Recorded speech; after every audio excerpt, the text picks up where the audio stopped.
Okay, so welcome students. So today we will we be going to discuss the remaining topic of the soil mechanics, that is bearing capacity, shear strength of soil, and foundation engineering. So these few things we will discuss.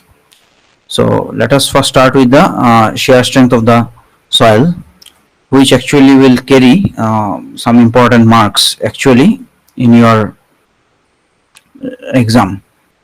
So what is actually the shear strength of the soil? So shear strength actually is constituted by uh, structural resistance due to interlocking, then frictional resistance, and then cohesion. So ये जो तीन चीजें हैं, इन सबको मतलब मिलके ही मतलब एक सॉइल का जो shear strength आता है वो तीनों ही एक्चुअली देते हैं. So what are the three things actually? Frictional resistance, cohesion, and structural resistance due to interlocking. So interlocking एक होना जरूरी है. Then friction, friction in between the soil particle there must have friction. Then cohesion. Now we have some formula that is derived by Coulomb's law. We know as Coulomb's law. So Coulomb law is what? This is nothing but S is equals to C plus sigma tan phi. So what is S? S is nothing but shear strength, and unit is kilonewton per meter square. So shear strength is equals to C plus sigma tan phi. So here you see entire shear strength is depend upon C and phi and one another term, that is normal stress actually. So we will going to discuss this part later. So C is nothing but cohesion. Cohesion we all know actually. Cohesion means the soil particle means relatively they stick together, like cohesive property means they have a tendency to glue together and act as a unit mass. And phi is slope of the phi is means angle of internal friction or angular shearing resistance. So this thing actually constitute the entire shear strength of the soil. Now what is Moore's theory? So here you see Coulomb's envelope. This is known as Coulomb's envelope. C is the intercept, means cohesion, and this is the phi, and this is normal stress direction.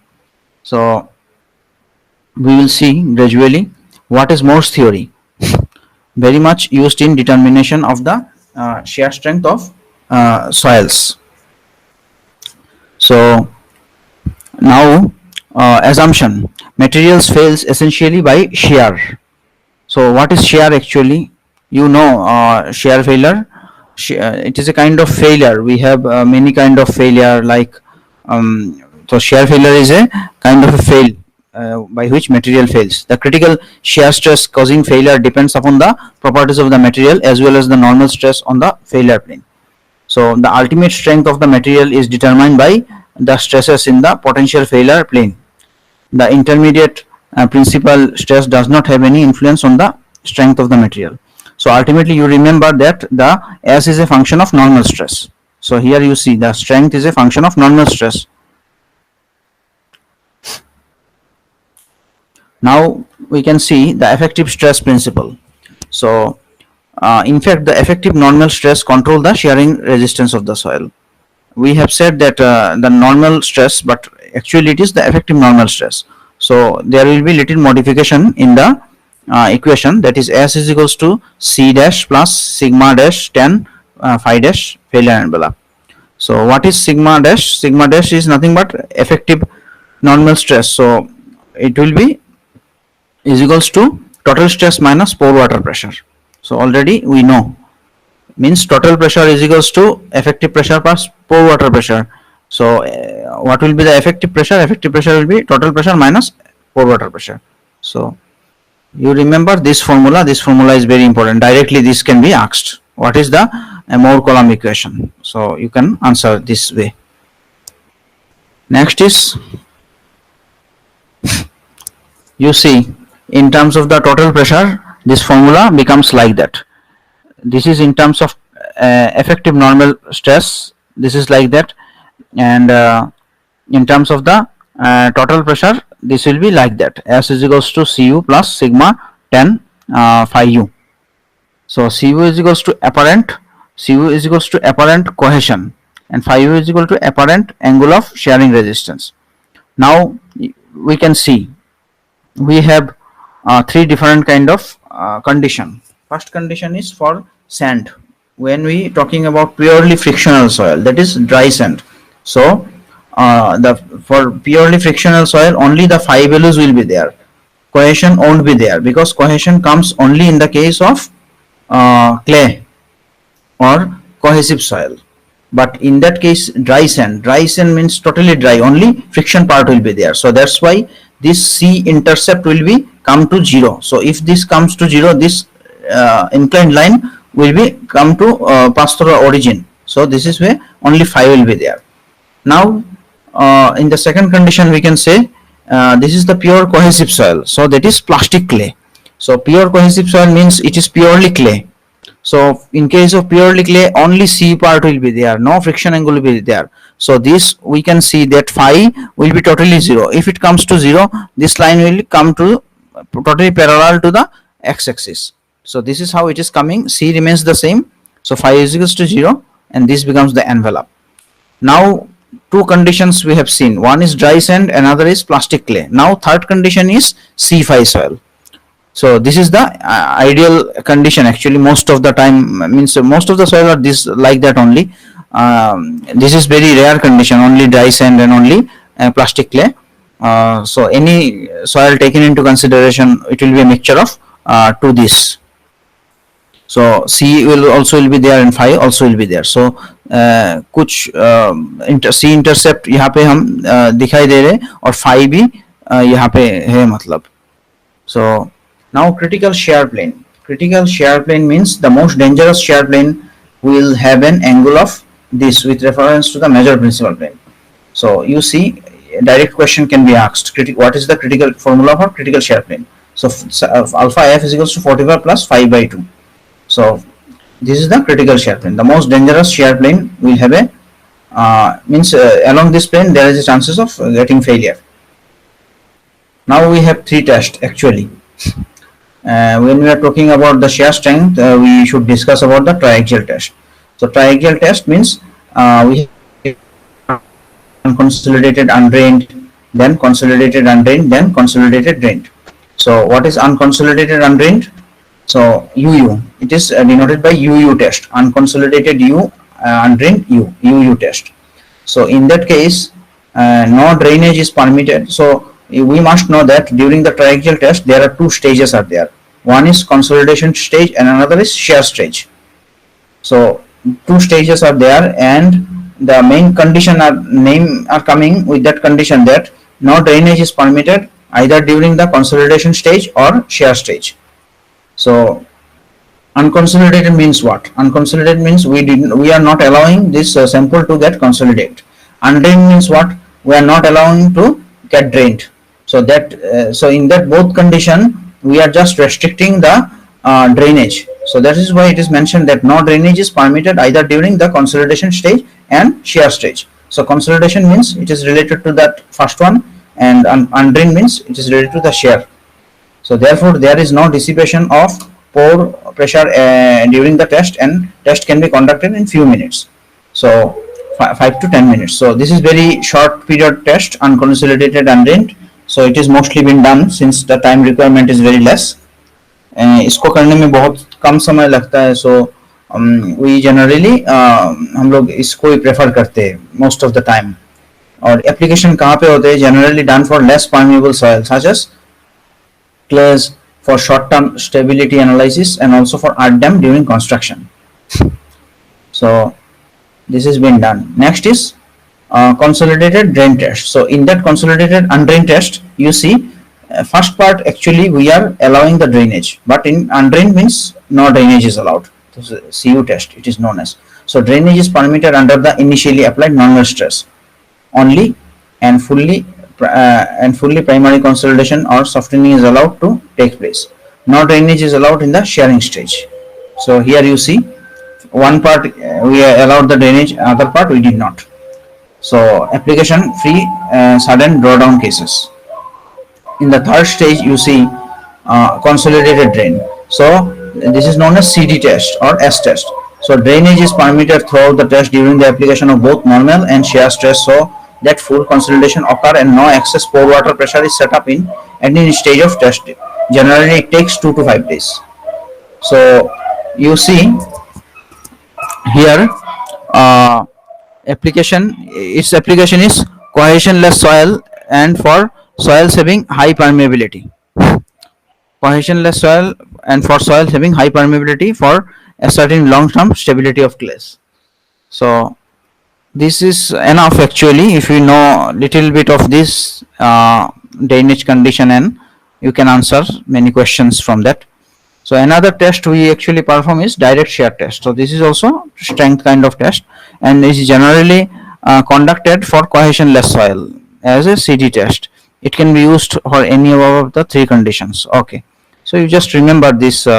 This is only for applicable for cohesionless soil. We don't go for the cohesive soil. However, this test has some kind of demerits. So demerits you can go by your own. Triaxial test we have discussed. What is plastic equilibrium? So plastic equilibrium, just know a little bit. A material is said to be in plastic equilibrium when every point of it is at the verge of failure. Means all the point of the soil particle are at the verge of utter failure. So this condition we know as plastic equilibrium. Next is unconfined compression test. In that it is a special form of triaxial test in which the confining pressure is zero. So confining pressure is zero. The test can be conducted only on clay soil which can withstand without confinement. It is undrained test. So this much you know. Triaxial test you see by your own, means briefly from reference book. Actually here we have discussed very shortly of the three different kind of its test. So unconfined compressive test is ideally suited for measuring the unconsolidated undrained shear strength of intact saturated clays. Test cannot be conducted on fissured clays. So another terminology is sensitivity. So sensitivity is what? It can be easily determined by using unconfined compressive stress. So sensitivity is equals to QU, means QU at the undisturbed divided by Q at remolded. So QU means unconfined compressive stress at undisturbed, means as it is condition. After that we have remolded it and we are dividing this to this. So what will be the value? Sensitivity of the soil indicates is weakening due to the remolding. If the sensitivity is 1, then the soil is insensitive because the strength remains same. However, for quick soil sensitivity greater than becomes 16. That means quick soil means what? After remolding, the strength means reduced drastically. One another kind of test is vane shear test.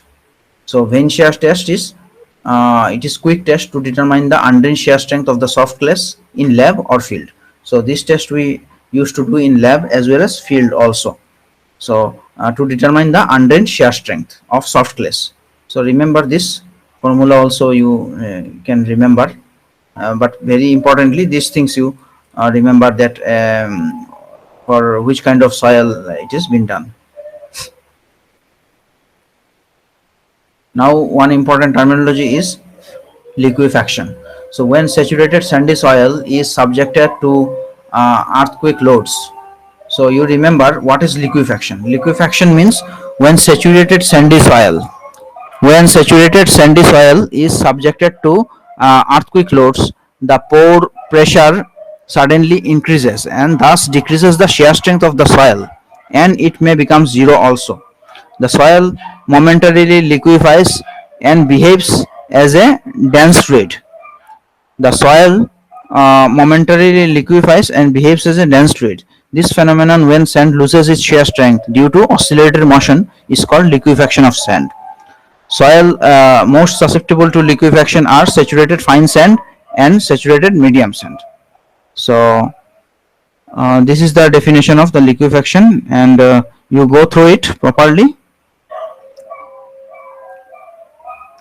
Now here some objective type of question which you can see.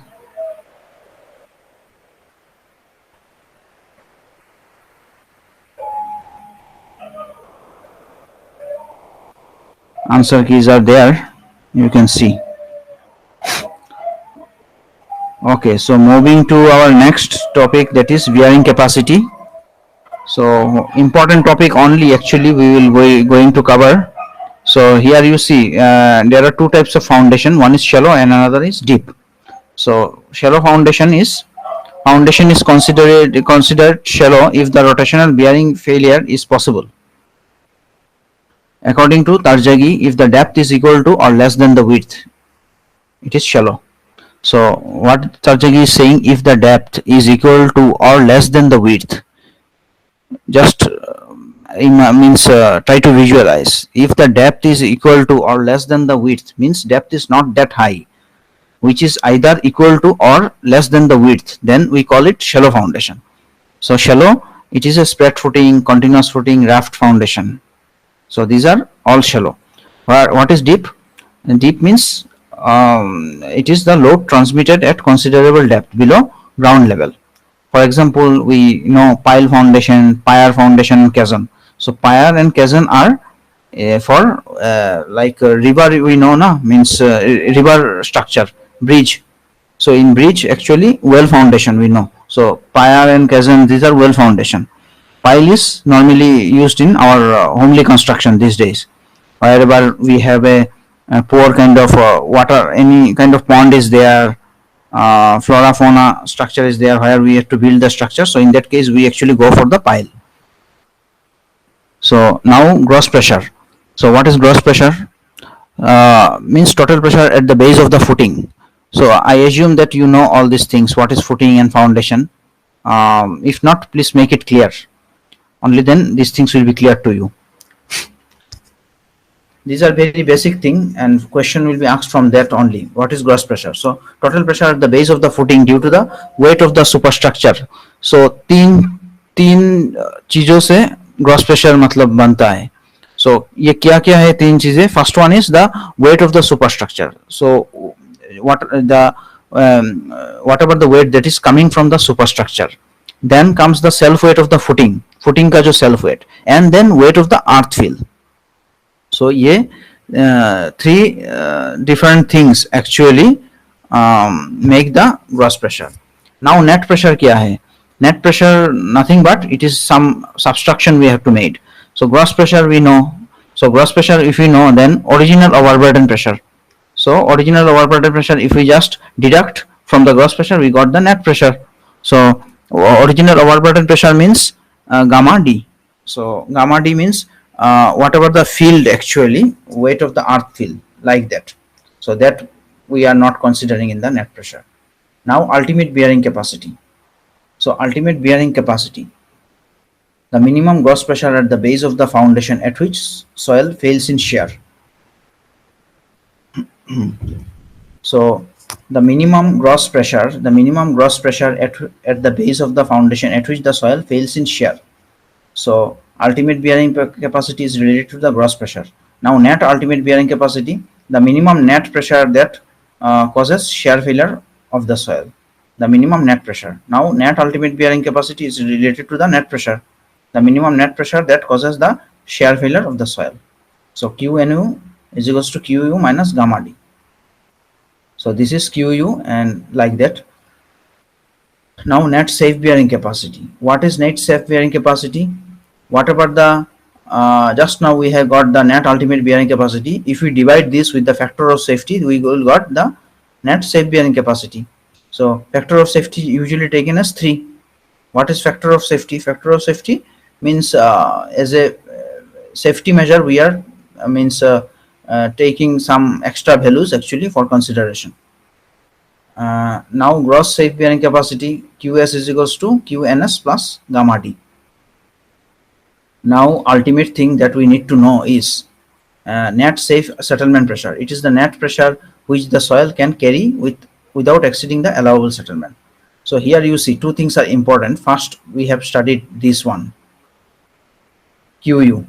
QU we have studied the minimum gross pressure at the base of the foundation at which the soil fails in shear. And the net pressure, these two things actually, QNS and QP. You see net safe bearing capacity and net safe settlement pressure.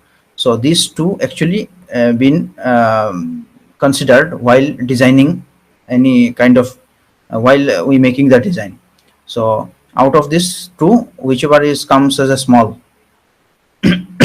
one is considered based on the shear failure, another is settlement failure, because in two ways actually, two things actually we need to consider. One is the foundation should be safe against the shear failure, and another, it should not go settlement too much. So what is the total net allowable bearing pressure? So it is the net pressure at which it is the net pressure, means whatever the pressure, the net pressure at which the soil neither fails in shear nor undergoes excessive settlement. So also called allowable bearing pressure or allowable bearing capacity. So this is the ultimate thing.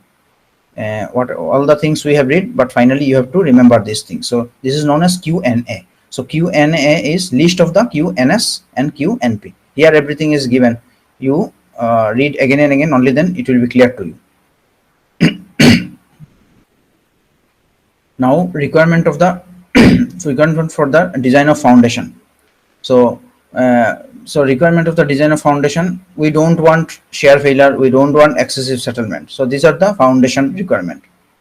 So we know nothing but very simple thing. We don't want shear failure and we don't want excessive settlement. So these are the very simple thing. So here you see these are the foundation, like this is the kind of foundation embedded in the ground. This is the soil level and this is the D. From that topmost part to the bottommost, this is the area. So now compensated raft or floating raft. So the load carrying capacity of the foundation is considerably increased if it is not backfilled. So see, this portion has been digged initially to just to make this construction. After that it is generally backfilled, but after the backfill, obviously the backfill load comes to the foundation. But they are saying what? The load carrying capacity of the foundation is considerably increased if it is not backfilled. It is quite evident, because if we don't backfill, then obviously the load carrying capacity of the foundation obviously will increase. For compensated raft foundation, the net footing pressure will be 0. For not backfilled raft foundation, the net footing pressure will be 0. So this is actually known as compensated raft. Types of shear failure. So what are the types? You just actually type of shear failure is general shear failure, local shear failure, and the failure. So general shear failure is such that a slight footing develops fully crushed soil, bulges out. A heave on sides is always observed. A heave on the sides is always observed, occurs in dense sand and stiff clays. So this much information for the general shear failure is okay. Next is local shear failure. So what is local shear failure? Means large deformation occurs below the footing before the failure zones are fully developed. Heaving or bulging occurs only after considerable vertical settlement occurs. It occurs generally in dense sand, clays, and medium consistency soil. Next is punch shear failure. So surface do not extend up to the ground level. Means punch means it is directly go. No heaving also occurs in loose sand and soft clays. So these are the difference: general shear failure and local shear failure. So you can see Next are some Tarjagi's theory of assumption. So this you know little bit, that will be okay for your syllabus as concerned. Footing base is rough, shallow foundation, shear strength soil is governed by Moore-Coulomb equation. Continuous footing, the soil above the base footing can be replaced equivalent surcharge and offer no shear resistance. GSF is assumed. So here you see ground means general shear failure is assumed actually. So general shear failure like that actually it happens. So you can see here zone 3 zones are there. One is elastic zone just immediately below the footing. Zone 2 is radial shear zone. This is the zone 2, and the zone 3 is Rankine's passive zone. So this is how it works actually. So Tarjagi's general bearing capacity equation, it is like that: Qu is equals to CNC gamma D and Q plus 0.5 gamma B and gamma. So where NC and Q and gamma are the Tarjagi's bearing capacity factor due to cohesion surcharge and soil weight respectively, and they are dimensionless. So they are actually evaluated out based on the angle of internal friction only. Footing and rectangular, this formula keeps on changing. So for purely cohesive soil, phi is equals to 0, these values are like that. You can remember, nothing deep will be hard, means asked. These basic questions will be asked here. So only these things remembering is okay. For local shear failure, the Tarjagi bearing capacity equation is just this much of changes actually occur. The main equation was for general shear failure, but for local shear failure, some changes are there, 2/3, like that. Some effect of water table on bearing capacity are there. You can see by your own. Water table definitely will reduces the bearing capacity of the soil. Now some plate load tests are there.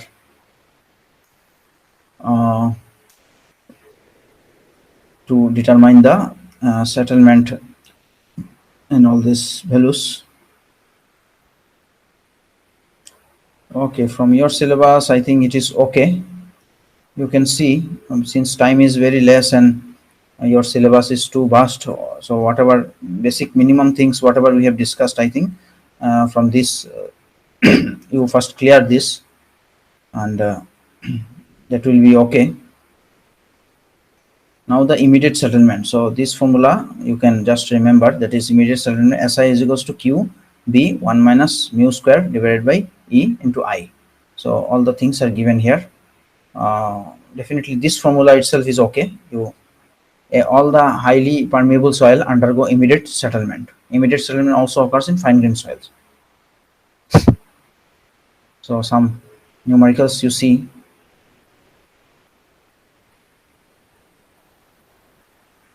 Just basic things will be asked, so you go through main definitions, nothing deep will be asked.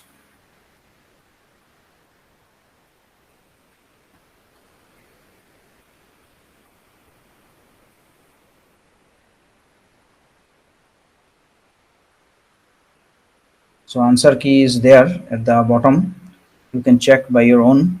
Not all the things are required, very basic things you keep watching. Next we can see with the foundation engineering.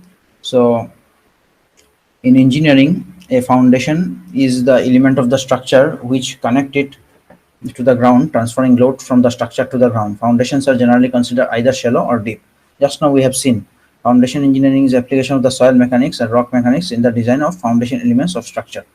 So shallow foundation of a house versus deep foundation. So this is shallow. Shallow, you see the foundation is restricted just near below to the ground level, but it is has been means placed deep down below the ground surface. Now purpose. What is the purpose of the foundation? To distribute the weight of the structure over a large area in order to avoid overloading the underlying soil, possibly causing unequal settlement. To anchor the structure against natural forces, including earthquake, floods, frost heaves, tornadoes, and winds. So to anchor, anchor means some kind of bolting, means to hold actually against earthquake load when comes, so that it should not be so fragile. Just earthquake loads and floods or any kind of movement, lateral movement, just take this structure away. To provide a level surface for construction, to provide a level surface construction, to anchor the structure deeply to the ground, increasing the stability and preventing overloading, to prevent lateral movements of the supported structure. So all the same thing written differently with different lines. Requirements of the good foundation. So what are the requirements? So the design and the construction of the foundation is done such that it can sustain as well as transmit the dead and the imposed load on the soil. This transfer has to be carried out without resulting in any form of settlement that can result in any form of stability issues for the structure. Differential settlements can be avoided by having a rigid base of the foundation. These issues are more pronounced in the areas where superimposed loads are not uniform in nature. So when the loads are not uniform, superimposed loads, so in that case there is a chances of occurring the differential settlement. So in that case, what we do is we go for raft foundation or rigid base foundation. Based on the soil and the area, it is recommended to have a deeper foundation so that it can guard any form of damage or distress. These are mainly caused due to the problem of shrinkage and swelling because of temperature changes. So swelling and shrinkage, this is due to the temperature, is a problem actually. So this may hamper to the foundation. So that's why um, we should take care of the foundation type. The location of the foundation chosen must be an area that is not affected or influenced by the future work or factors. Obviously, so they should not be affected by any kind of. Now